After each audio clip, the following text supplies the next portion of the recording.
the Airbnb in New York that should have been avoided. I never believed in ghosts or the paranormal. Sure, I'd watched horror movies, heard the ghost stories, and even had a few odd moments, but I always chalked it up to coincidence or overactive imaginations. That was until I stayed in that damned Airbnb. It was supposed to be a romantic getaway for my wife, Clara, and me. We hadn't had a vacation in years, and with our hectic schedules, Clara working long hours in finance and me as a freelance writer, it felt like the perfect time to get away and unwind. After searching for weeks, I came across an Airbnb listing that seemed too perfect to pass up. The pictures of the apartment were stunning. It was located in a vintage brownstone, tucked in a charming neighborhood on the Upper West Side. The space had that old New York charm, high ceilings, ornate woodwork, and large windows with views of the street below. The host, an older man named Mr. Waverly, had a near-perfect rating. His reviews were glowing, and I could tell that people loved his place. It seemed like the kind of place where you could truly unwind, enjoy the city, and then retreat back to a quiet, historic setting at the end of the day. I thought we'd hit the jackpot. The day we arrived in New York, Clara and I were excited. We'd planned a visit to Central Park, a nice dinner, and some sightseeing.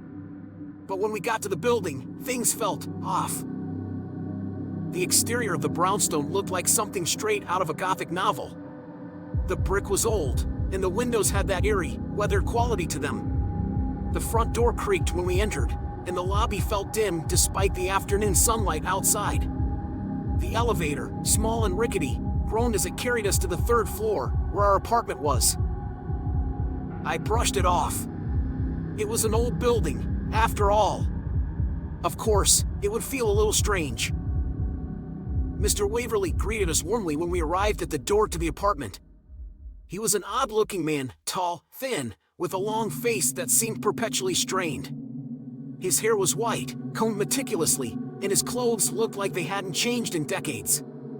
He was polite but distant, like he was uncomfortable in his own skin. But we didn't think much of it.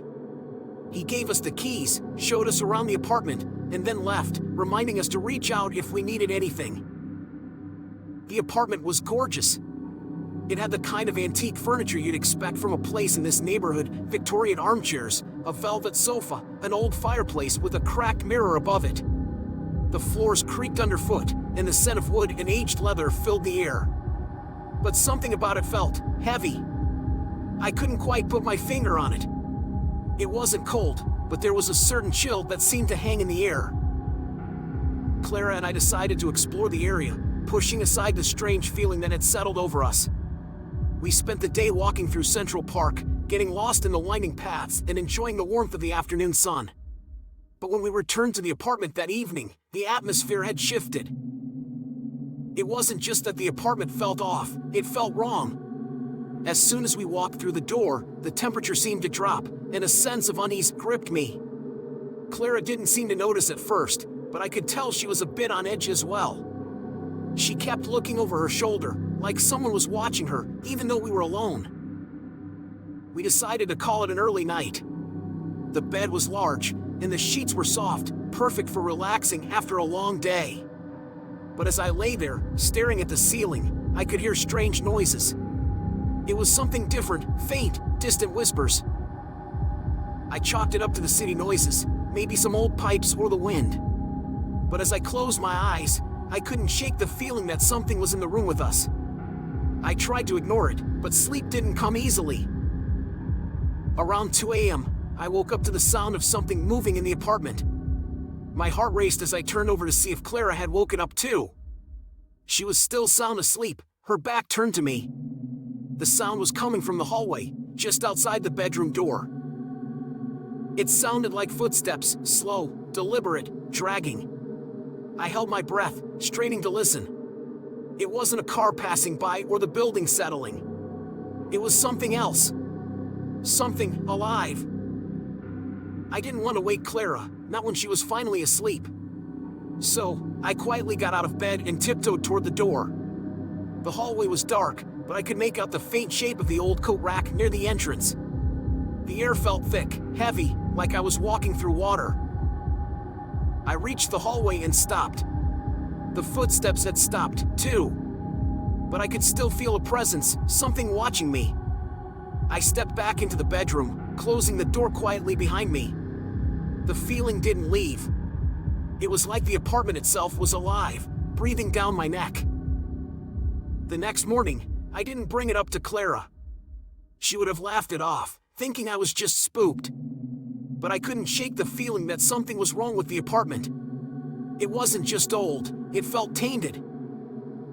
As the days passed, things only got worse. The whispers grew louder at night, and sometimes I'd wake up to find the bedroom door slightly ajar, even though I was sure I had locked it before going to sleep. Once, Clara even swore she saw a figure standing in the doorway, but when she blinked, it was gone. I tried to rationalize everything: sleep deprivation, stress, maybe a draft, but deep down, I knew something was terribly wrong. Then, the events took a darker turn. One evening, Clara and I decided to head out for dinner. As we were leaving, I felt a cold breeze brush against the back of my neck. I turned to see the front door creak open slightly, even though I was sure it had been locked. When we returned, everything was as it had been, except for one thing. The mirror above the fireplace, which had been cracked when we first arrived, was now shattered completely. Pieces of glass were scattered across the floor, reflecting the dim light from the lamps. There was no way it had fallen on its own. I tried to calm Clara down, telling her it was just an accident.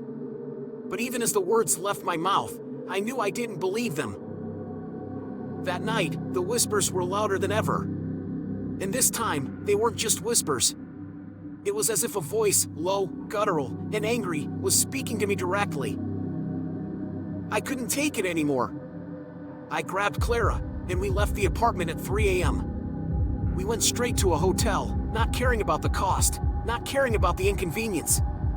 I called Mr. Waverly and left a message, explaining that we had to leave immediately due to a personal emergency. It wasn't until later, after we checked into a hotel and I was able to get some rest, that I did some research on the building. To my horror, I found that the brownstone had a history of strange occurrences and unexplained deaths. A number of former tenants had reported hearing voices, feeling cold spots, and experiencing unsettling visions. In the late 1800s, a family had mysteriously disappeared from the building, their bodies never found. That was the final straw.